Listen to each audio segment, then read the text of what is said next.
when I read that bestseller story, which is the same title, Run Boy Run, and it's been sold in 17 or translated in 17 languages, even in I think it's published here in America as well. And when I found out that this little boy, which the hero of the story, is still alive, I was flashed. So I thought it's kind of a special story to tell after all these Holocaust movies, and I didn't want to make in the first perspective a Holocaust movie. Just want to do a story about a kid, a hero in wartime, which you have all the time. In even war, these are the innocent victims of every war. So this was the topic of my point of view when I started to make the movie. Of course, it was also the German history has been involved, and the Shoah, which is, a fact which we don't have to forget, even if it's 70 years been gone. It's still a topic you have to put your fingers on. So, but the fact that this little kid survived and that he founded a family after all these years. That's a surprise and makes this story unique. Absolutely unique, and you mentioned how the book was released in several languages, and what I found another thing I really liked about the film is that everyone who speaks the language in the film, that's their native language, everybody, yeah. That was a long discussion because, for an international distribution, everyone was forcing me to do a film like this in English.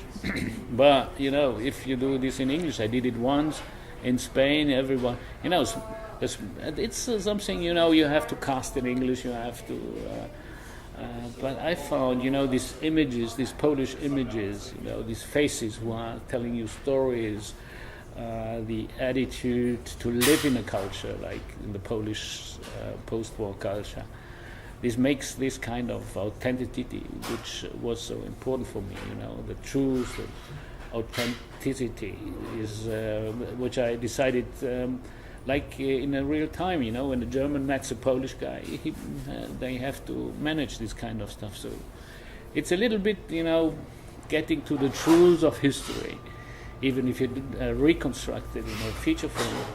That was the main reason why I decided that everyone speaks his own languages, and even and at a certain point, which I think is the first time ever, that when they switched it to Yiddish, at a certain point, which is not only a switching of language, it's also a very much content-driven moment.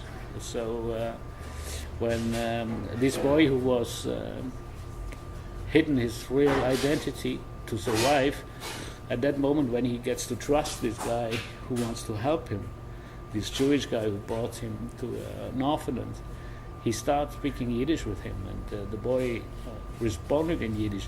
That's kind of also an intriguing moment, which I think is singular in the film, because they talk about the future and the past of the Jewish people.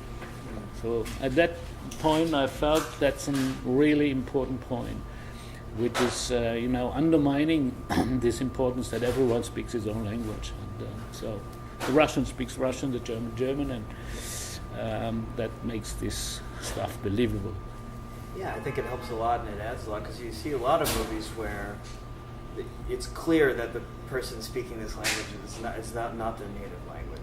Absolutely, yeah, and I'm really, really glad we sold this movie all over the world, and the most of the countries make subtitles, so it's still something which is a foreign kind of, because this, I don't see the attitude of history of this specific story is based also in the original language that people speak, which is other. So I'm very happy that. Even in, here it's clear that you don't make synchronization, but Europe, they synchronize a lot. So, in Italy, in Spain, in France, but still they've been always subtitling the movie when they brought it theoretically into the cinemas. And this film, it is, a set of settings like this Holocaust setting that lots of films set in, but it's an adventure. It's an adventure film. that was unique for me. Yeah. Talk about crafting this video. It's at times, even at times, it's funny. The funniest clip for me is where he tells people that Hitler cuts his arm off. Yes, the funniest. The actor, I don't know which one it was, but it was just played it so straight. It was hilarious. I love that. Yeah, absolutely. Yeah, it's I did a documentary 10 years ago in a real war, in the Balkan War, and I met kind of people who lost everything, Muslim people at that time, but they still kept their humor in a really desperate situation. And I feel if there's no laughter in the world, the world is dead. The world is done.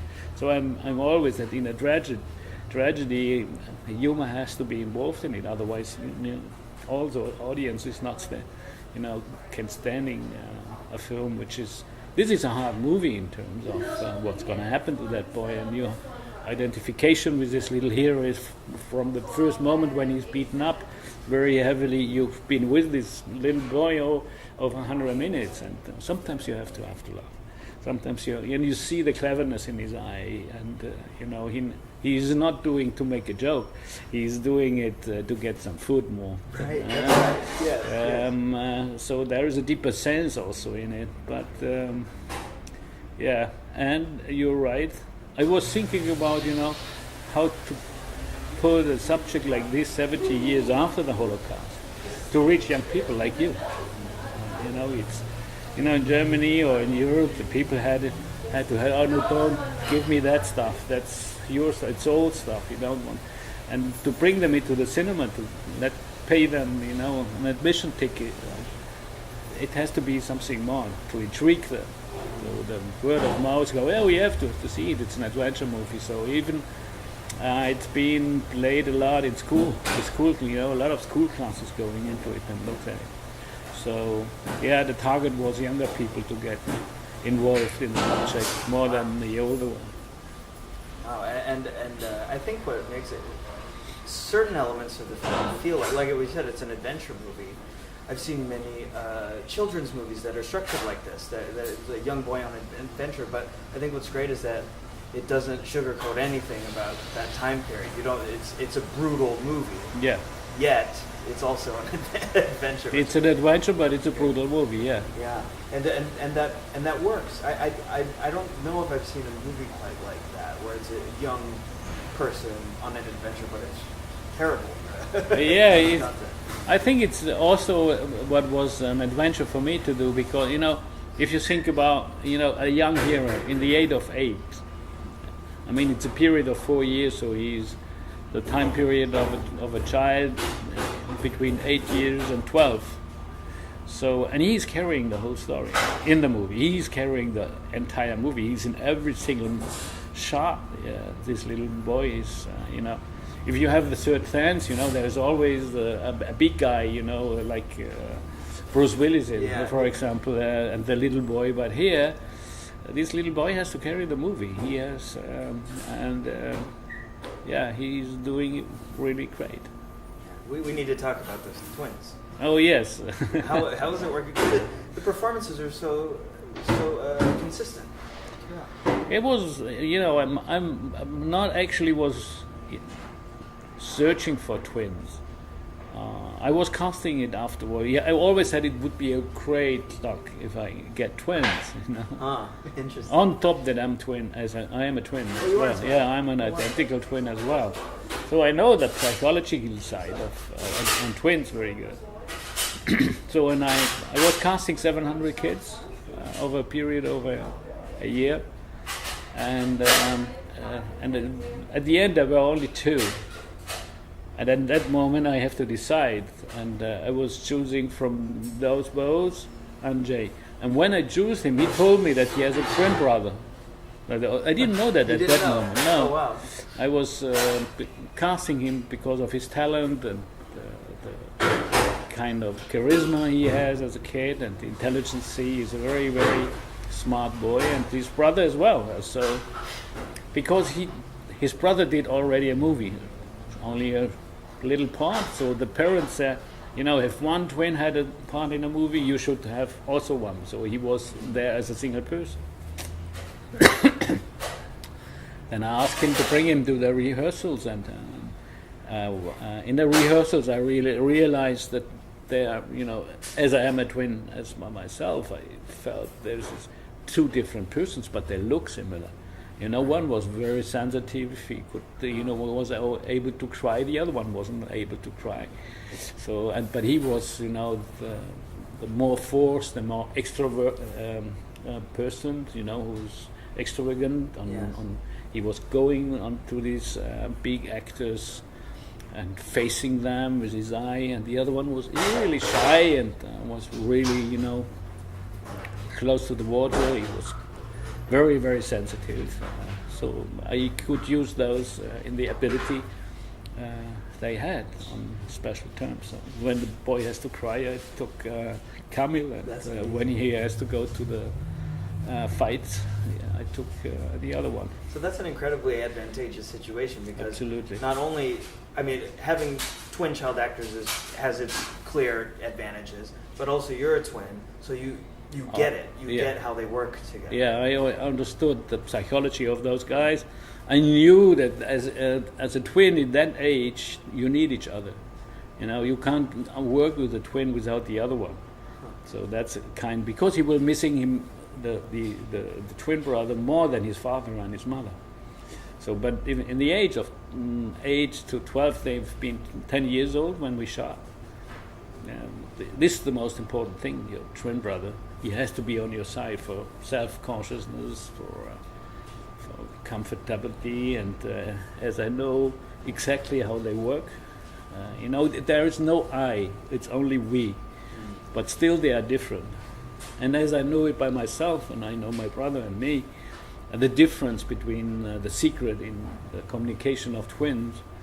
So it was a good coincidence, and I found the twins and could use them as one single character. What luck! That is incredible. I want to talk. Very good story, yeah. It is a good story. There's a lot of good things about this production, and I want to talk about the look of the film, because it's these mucky, dirty places that you're filming. But gosh, the movie's pretty. It's a pretty movie. Talk about the aesthetic. Yeah, it was a little bit scary if it becomes too beautiful. Right. That's a big danger in this kind of way of. So I was always, we called it because it's a real film. It's not a video. It's not a digital base. It's a 35 millimeter kind of. And as I used it in former times, you used it when you've been in the lab. You had a special procedure which is called that a bleach bypass, because you are pushing the colors back, but not to black and white.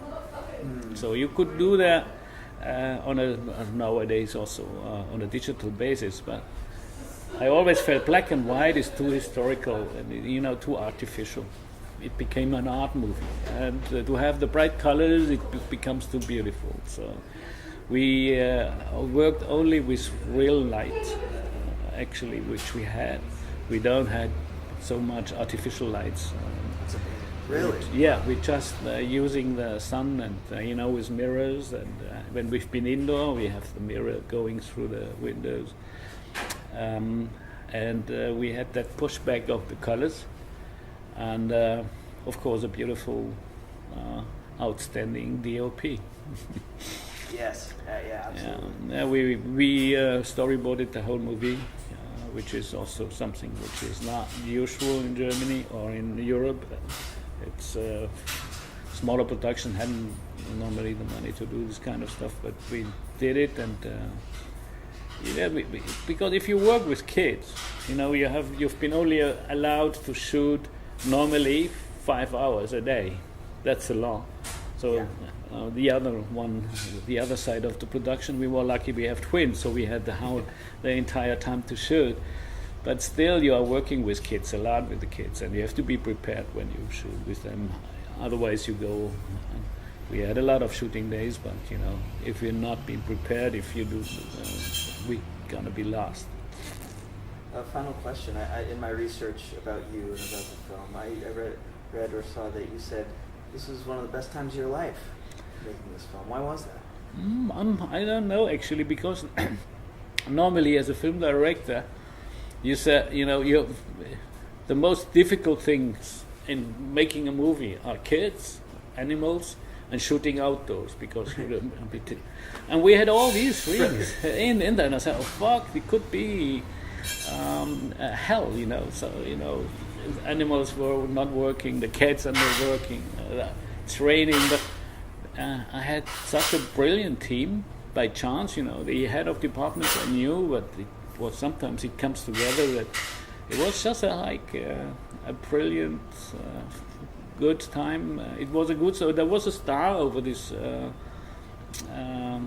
this production who was protecting us, and it made a lot of fun to do it, even if the story was a big tragedy involved. But it was really one of the, on my working time, one of the best times I ever had.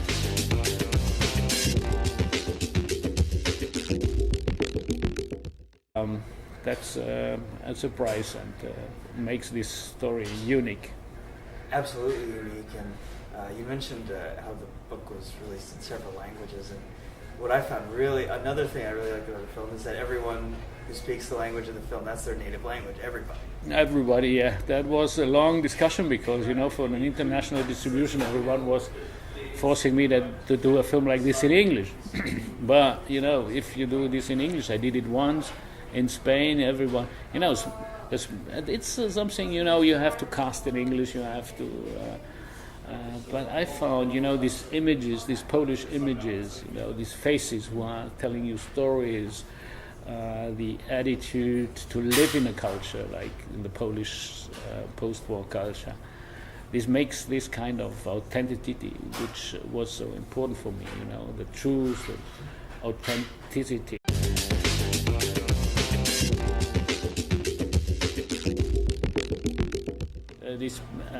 When I read that bestseller story, which is the same title, Run Boy Run, and it's been sold in 17 or translated in 17 languages, even in I think it's published here in America as well. And when I found out that this little boy, which was the hero of the story, is still alive, I would make the movie. Of course, it was also the German history been involved, and the Shoah, which is a fact which we don't have to forget, even if it's 70 years been gone. It's still a topic you have to put your fingers on. So, but the fact that this little kid survived and that he founded a family after all these years, really I was flashed. So I thought it's kind of a special story to tell after all these Holocaust movies, and I didn't want to make in the first perspective a Holocaust movie. Just want to do a story about a kid, a hero in wartime, which you have all the time. And even war, these are the innocent victims of every war. So this was the topic of my point of view when I started.